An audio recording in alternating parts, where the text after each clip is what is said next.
Hello my friends, I have a few things I'd like to say before we jump into the video. If you don't care what I have to say, jump to the timestamp on screen. The first thing I want to announce is my store is now official to everyone. Link is in the description below. You can check it out. You don't have to buy anything, just take a look at it. This is the first time I'm doing something like this, so I want to know what you guys would think of it as a whole. So that's something. And also, I want to know if you guys would be interested in me doing like quick minute sessions where I just kind of talk about what's going on in my life and how things are going before I start the episode, seeing that you guys care about what I have to say these days. So I'm going to keep this short. That's all said and done. Let's go ahead and jump straight into the video. Man, who knew sharing your emotions on the internet would gather up such a lot of likes and yeah, good stuff. To know that you guys really enjoyed that video meant so much to me because I worked really hard to make sure that video was good. I put a lot of time. I had to delay upload just to make sure that this video turned out perfect, and I was scared it wasn't going to do good because long videos don't normally do good, and my last videos have been doing well, meh. But so to see that it completely outblew my expectations was just really shocking. I finally hit the milestone that I wanted to hit, and we're still growing. We are still continuing to grind to 1K, and it's very surreal and surprising to me. So I just want to say that I don't really like to say this kind of stuff because all YouTubers say it and I want to stand out, but I really want to take a second to just say I'm very impressed and know that I can put more effort knowing that more people will see my content, and that's really reassuring to me to know that I can actually make this stuff work well. So with that said and done, story time. So before I tell you why Snapchat isn't wholesome, I actually need to tell you this really funny story of how I got the app. It makes me laugh to this day, and seeing that you guys care about my life and my stories, I might as well. So it started back in high school, grade 9. I'm a fresh boy, trying to not cause a scene and get in trouble and get thrown into a locker. Because that was just basic grade 9 instincts. Don't die, please don't stare at me. We've all heard the rumors, but I can strongly say that the rumors are a load of I was low-key prancing through those hallways and not giving two. Most people were very kind actually, and I was able to just, you know, be free. Though maybe it's because I was just a special case and I was built different. One time I dropped the splits during assembly and ripped a backflip during a dance. Those were the good days, so I don't know, maybe my respect is just God tier.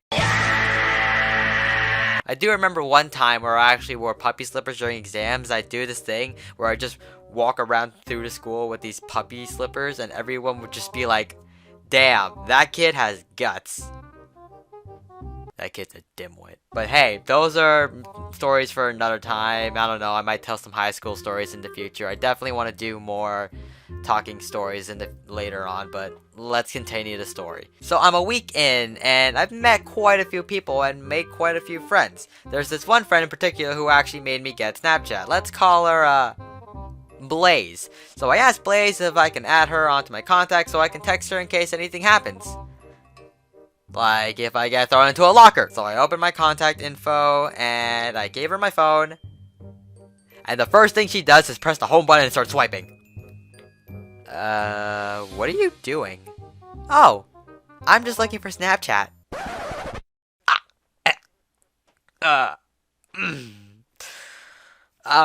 I can't tell you the expression her face made when she just dropped and was like, what? I learned two things that day. One, high school is awesome. And secondly, if you want to survive high school and talk to people, you need to get Snapchat. And maybe Instagram. And I think TikTok these days because I'm pretty sure there's a built-in messaging app on TikTok. Though then again, I don't think anybody really uses that. Comment down below if you do. So now that we've gone over why... So now that we've gone over how I got Snapchat, I actually want to give Snapchat the benefit of the doubt before I completely demolish it. Because there's quite a few things I actually like to say that I kind of like about the app. But that doesn't mean I love the app, and there's a difference. So the first thing I want to say is that Snapchat is very original. I like how you can use Bitmojis. I don't really see any other platforms using that kind of technique. Instead of just uploading an image that you took of the grass and using it as your profile pic, or taking 1% of your head and using that as a profile pic, you use these things called Bitmojis, which honestly I think it's kind of cool. I like the Bitmojis. They're interesting and unique. So I guess I can say something about that. Another thing I want to say about the app is how it's more message based and social media based. And what I mean by that is let me emphasize on this more. So when I think of a messenger app, I just think of pure messaging, like WhatsApp, which honestly I think is kind of dead now after the whole, yeah, like just regular messaging app that kids don't normally use. More likely adults use it. And when I mean social media based, I mean you can upload stuff and you can share it with the world. When I think of Snapchat, I think of taking pictures and sending it to your friends and using that to communicate. But when you think of Instagram, you think of posting. You don't really think of the messaging part, which is something I will give Snapchat the benefit of the doubt. It's pretty good when it comes to its messaging base, even though it can be even though it can be a bit trivial sometimes. So if you want to say which one I prefer messaging wise, I'd probably say Snapchat. Lastly, Snap Ghost is wholesome. Also, don't lie to me. We all know that you were obsessed with the Snapchat filters. Alright, let's finally talk about why Snapchat isn't wholesome. There are a few reasons. Like...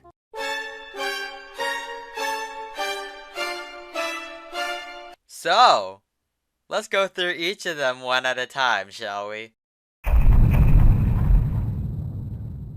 Now, for those of you who have been blessed with not knowing what streaks are, oh man, I am so sorry. So, streaks, otherwise known officially as snap streaks, are the iconic thing where you pretty much send a snap, not chat, a snap, to your friend and they send it back to you and you get a little fire emoji, good choice by the way, and pretty much you just send it back and forth consecutively every single day within 24 hours and that's it. No, you don't get any award, you just get a little fire emoji that has a number on it. Why are people obsessed with this? Maybe I just don't understand, maybe I don't get the vibe or the feel of the numbers and its meaning, but when I think about streaks, I just think about you being obsessed and finding more reasons to stay on your phone. Either that or you're just really lonely and the fact that you're getting sent snaps make you feel less insecure, which honestly that sounds kind of harsh. People don't text me, okay? I don't like streaks because it's just bothersome. If you're going to text me, text me. I know that most people use Snapchat as a social media app rather than a messaging app.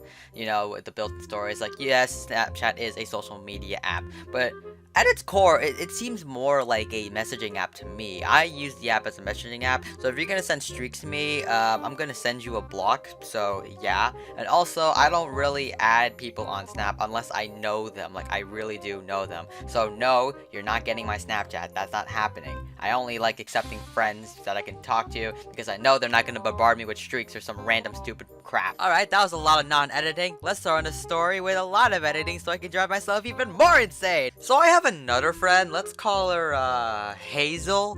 Me and Hazel, we are very, very close friends. So when I finally got Snapchat, we can finally stop using Google Hangouts and become stereotypical Snapchat users. So from time to time, we would send each other snaps back and forth, and we did this for a few days, and then that's when I noticed that there was a fire emoji next to her name, and I was like, whoa, that's kind of cool, but I had no idea what it was. So I went to go bother one of my friends who was Snapchat savvy or whatever, and I asked her, hey, there's this fire emoji thing next to my friend's name. Do you know what that is? Oh, yeah, that's a streak. Forgive me, Father, for I have committed non-wholesome.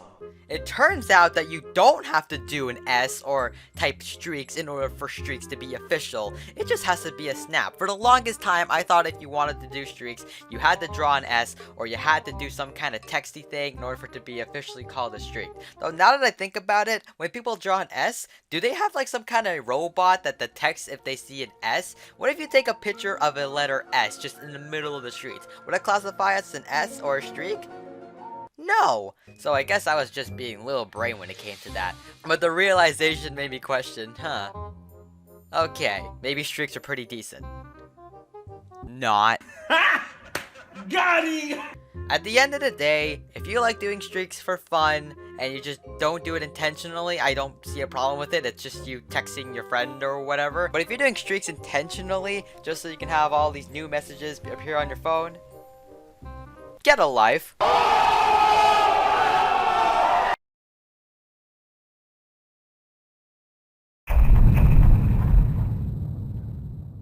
I'm gonna keep this very straightforward.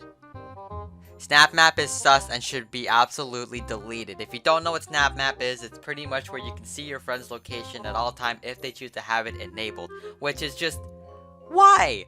Look, if there's one person I want tracking me down, I'd rather it be Google, not Snapchat. You could request people's locations, but then again, why would you want to request their location? I feel like that'd be something if you want to do in case you're lost.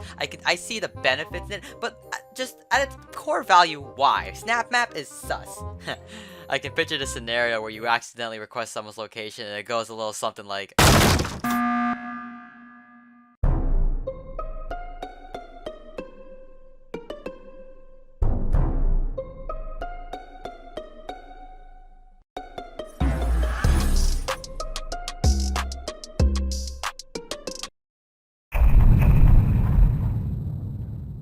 So I decided to put these two together because I don't want to take up any more time. This video is becoming quite long and I have a strong feeling that a lot of you guys have left. So I decided to just put these together so that way I can speed up the process. So chats. I really like the messaging system. I mentioned that before. However, what I don't like is how you're not anonymous and how you have to save everything manually. Now what do I mean by not anonymous? Well, it tells the user if screenshots are shown, if you deleted chat, if you left the group chat. It's just a whole lot of... Yeah, I get it, but like, it gets annoying sometimes when you like delete a message and your friend's like, hey, what'd you delete? It's like, oh, it was nothing, and then they just get really sus. I don't know, that scares me a lot. Or when you accidentally take a screenshot of something. Let's say you made a really stupid joke, and then they take a screenshot of that, and it's like, oh, why'd you take a screenshot? Is that like, oh, I don't know. Maybe I'm overthinking it. Hi, it's Ethan, a few weeks into the future. So I was researching Snapchat controversy and this popped up that really caught my attention. What are the dangers of Snapchat? And this had to relate with screenshots, and to read off correctly, this feature could dissuade teens and children from even attempting to screen capture an offensive message, but it is still possible to do so. The temporary nature of Snapchat messages could lead to some teens getting into hot water for sending sex or sexual suggestive messages and images. And what this means is that, let's say some kid is in a conversation that he or she could report to the authorities, but they can't take a screenshot image because then the harasser / attacker will know about the screenshots and then crap will go down. So yeah, some people do agree that the non-anonymity, I don't think I'm using that word correctly, is quite annoying sometimes. Alright, continuing. Because I know most people like it when people know what the other person is doing rather than being anonymous and then you get turned and used against or whatever. I can't speak, but you get the idea. I don't know if that's just me who finds that annoying, but yeah, I think that's just me. But chats and saving things. I get that you can save chats manually and sometimes I don't mind it, but I mostly find it a hassle that you have to save the chats or save images. It's just so annoying sometimes. I wish there was an automatically saved feature. By default, chats get deleted if the moment you view them. However, there is a settings where chats will get deleted within 24 hours if not saved. I like how they do that, but at the same time, why would you need to do that if you could just have an option that can automatically save chats? And how I mentioned before that chatting isn't the only way of communication, snaps is a way of communicating as well.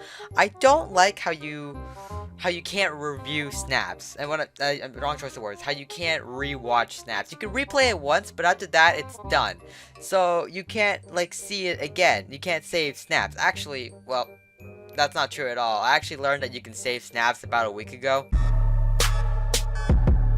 But it all comes back down to why can't it just automatically be saved and you can review it anytime? Maybe if you send a terrible snap and something like that, but like that's just on you for being dumb, alright? That's not our fault, that's your fault. I've seen those stories where they accidentally send messages to each other, and honestly, I just find those stories to be weird and ludicrous.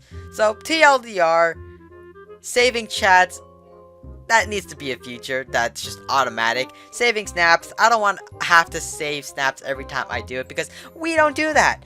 We live in a society where people on Snapchat don't save stuff because they're too lazy to. And it's just... Lastly, I want to quickly touch on stories. The only thing I find that's not wholesome about the stories is that how whenever you take videos and if it extends longer than 10 seconds, if you're watching a video, sometimes there'll be like a second delay between clips, and that drives me absolutely insane. But I don't know if that's just me. I have a Samsung Galaxy S7. My phone is old, so maybe it's just me. I don't know. Maybe it doesn't apply to other people. But it drives me goddamn nuts! But, yeah, I think that covers everything. So, what are my thoughts on Snapchat as a whole? Well, I think the app is okay. I mean, there's definitely a lot of nitpicks, but other than that, it's nothing like Twitter or Instagram. It's an okay app. It's decent. It has its flaws and it has its ups. But at the end of the day, is it wholesome? The only thing that makes it wholesome is the snap ghost and the filters. Everything else, nah, it sucks. So yeah, that's 5 videos down, and we only have one more to go, and that's the ultimate boss battle, TikTok itself. To be honest, I can't believe we made it this far, and I can't believe that a lot of you people really seem to like this series. If you made it all the way and you're new, why not consider subscribing to the channel? It'd be very wholesome of you. We're trying to hit 1K by the end of the year, and that's just a big milestone for me that I really want to hit.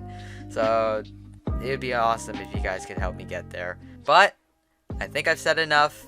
Stay safe, stay wholesome, and don't forget to always be creative.